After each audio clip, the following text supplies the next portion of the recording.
Assalamualaikum. Okay gang, so jumpa lagi dekat video aku kali ni, yang mana aku nak review Toyota daripada Takara Tomy Asyik sebelum ni aku review Hot Wheels kan. Untuk video kali ni aku nak review yang special sikit, Takara Tomy. Sebab dia sebelum ni aku pernah review Hot Wheels punya F40. Yang ni aku nak review Tomica punya F40. Tapi yang ni Tomica Premium. Alright, dia punya packaging macam ni lah. Tapi macam biasalah, sebelum aku nak review F40 ni, apa boleh tekan button subscribe dulu. Lepas tu boleh tekan button loceng untuk support aku kalau aku upload video lepas ni. Hampa akan dapat notification, okay? So, tanpa berlengah masa lagi, jom aku review dekat apa kereta yang paling aku minat dan aku sayang lah. Yang ni F40 daripada Tomica.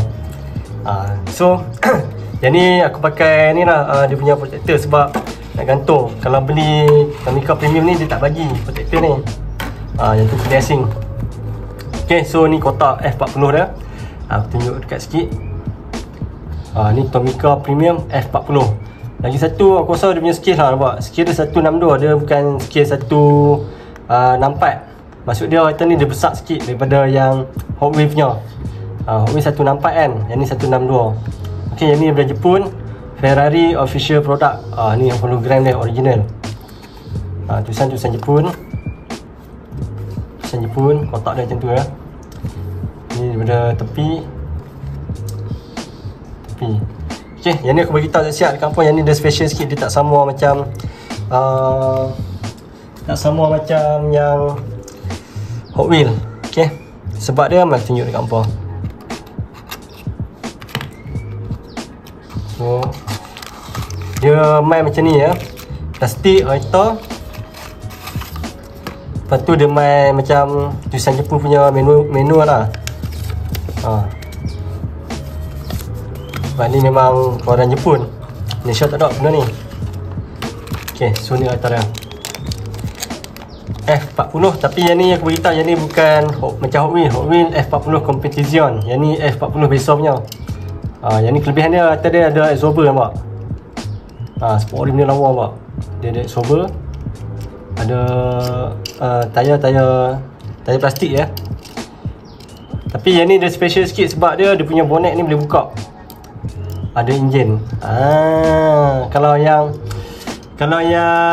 F40 Hot Wheels punya kosong, tak boleh buka, tak ada absorber, tak ada detailing enjin.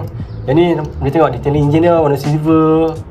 Boleh buka. Macam ni beza dia, kalau F40 dia ada palang tengah, yang ni tak ada. Sebab yang ni F40 biasa, bukan competition.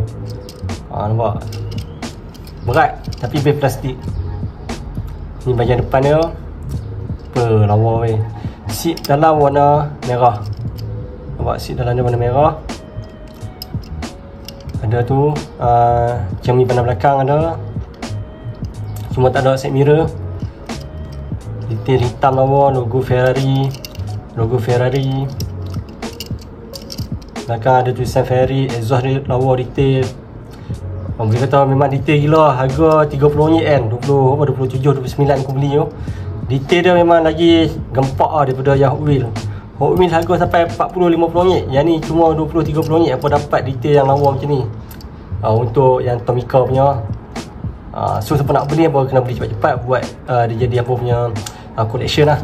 Yang ni memang lawa. Gila mercik.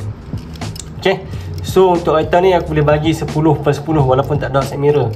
Sebab dia punya detailing memang sumpah lawa daripada Hot Wheels. Yang ni cuma dia besar sikit lah daripada Hot Wheels, nampak? Dia besar sikit. Okay, so kalau ada benda nak tanya boleh komen kat bawah. Jumpa lagi dekat next video aku yang datang. Jangan lupa subscribe, komen, like dan share. Okay, bye. Assalamualaikum. Mana pagi ni.